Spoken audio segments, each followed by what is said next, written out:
Hi, I'm Jennifer Allman. I teach middle school. Yeah, I know what you're thinking. I'm crazy, right? But I've never really wanted to teach any other age group. For 8 years, I taught at a private school with highly motivated students whose biggest behavior problem was little talking during class. Last year, I went back to teaching in public school and was in for a shock. That year, I learned I was not very effective dealing with many of the behavior problems I was encountering. Extreme horseplay, blatant disrespect for adults and peers, and constant disruptive behavior made it really difficult to do what I love to do, teach. I was frustrated, angry, and felt lost. Everything I tried had little positive impact. Then I found out that the following school year, our school would be using positive behavior support to deal with student behavior school-wide. Around this same time, I was beginning my journey at Full Sail University. Part of the requirement for graduation was an action research project.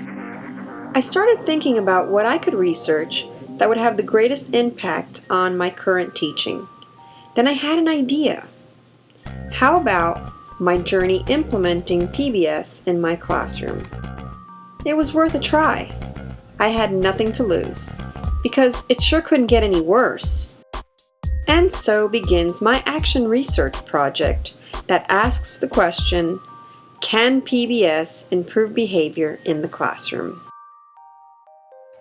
Now that I had defined my problem, I had to figure out what was causing my problem and what I can do differently. That's where the PBS support team comes in.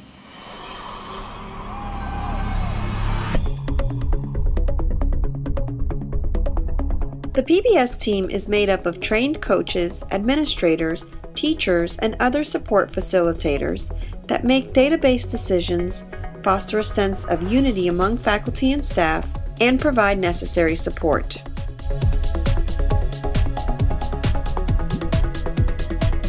With my school support team behind me, I was ready to go. Okay, hold on. I think I'm getting ahead of myself here. Let's back up a minute. What exactly is PBS, you might be wondering?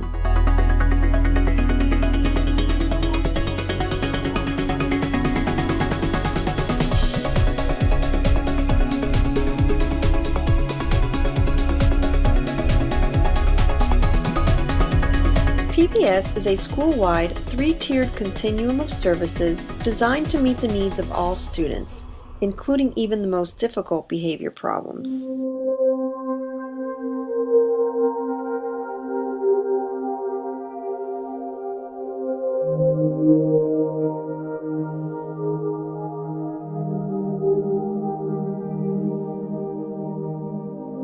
Our PBS team decided on 4 behavioral expectations for students to follow school-wide.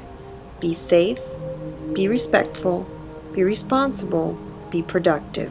Students were taught expectations at the beginning of the year, with each subject area focusing on a different activity. Taking a cue from the literature, I took it one step further. Each of my classes developed skits to role-play examples and non-examples of each expectation.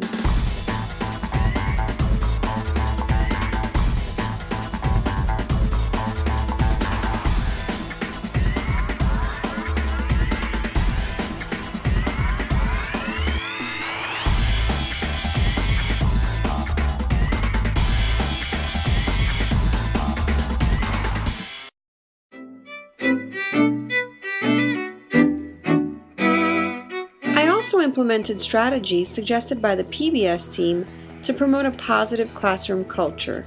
These included using hand signals to communicate common needs, cooperative learning groups, using multiple learning theories, assigning seats, positive phone calls home, and positive behavior referrals. During Cycle 1 of my research, I used the behavior tracking form provided by my school to keep track of warnings, interventions, and detentions. The first behavior infraction was given a warning. The second violation was some form of intervention, such as seat change, student conference, phone call to parent, or a temporary timeout from the classroom. A third violation would require parent contact followed by a detention.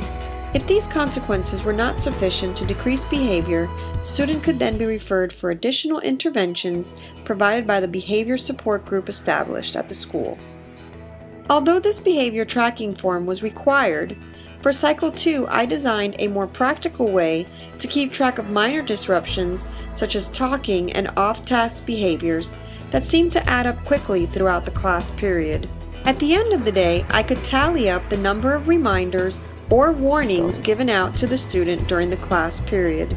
If more than one warning was given, I would determine the appropriate intervention to implement.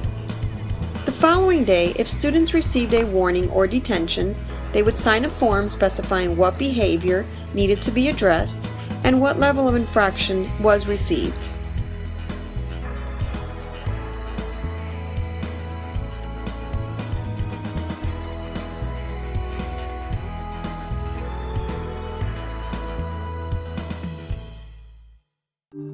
During the first few weeks of Cycle 1, I gave out lots of warnings, but that number slowly tapered off throughout the cycle. Detentions and referrals spiked during the week where I realized some of the students were testing the limits. Detentions and referrals also followed a similar trend as the warnings throughout the cycle. Cycle 2 data clearly reflects a decrease in all categories. However, week 3 was quite a challenge.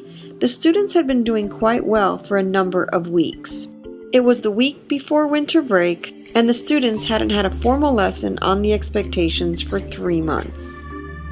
Upon returning from winter break during week 4, I taught a refresher lesson on the expectations, and all of the data improved. The most valuable lessons I learned throughout this process are: PBS can be effective if implemented with fidelity. This means everyone in the school is on board.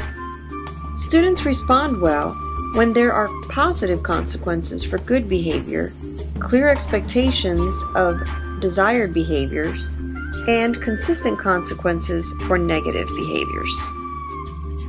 The simple strategies for better classroom management go a long way in preventing disruptive behavior.